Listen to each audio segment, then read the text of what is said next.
আসসালামু আলাইকুম।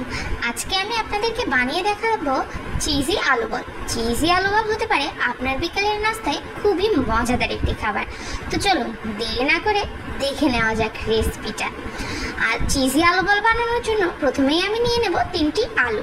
আলুগুলোকে ছোট ছোট করে কেটে নেব। এবার এই আলুগুলোকে ভালো করে স্টিম করে নেব। স্টিম করা আলুর ভেতরে প্রথমেই দিয়ে দেব স্বাদ মতো লবণ ও গোলমরিচের গুঁড়ো।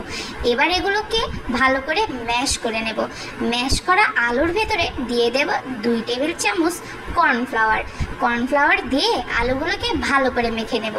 এবার কিছুটা পরিমাণে আলু মাখা হাতে নিয়ে অন্য হাতের সাহায্যে চাপ দিয়ে এর ভেতরে কিছু চিজ দিয়ে ভালো করে গোল করে নেব।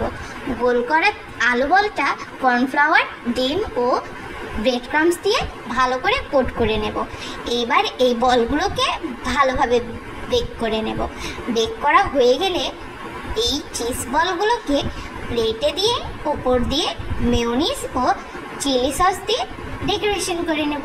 বাস হয়ে গেল আমাদের মজাদার চিজি আলু বল।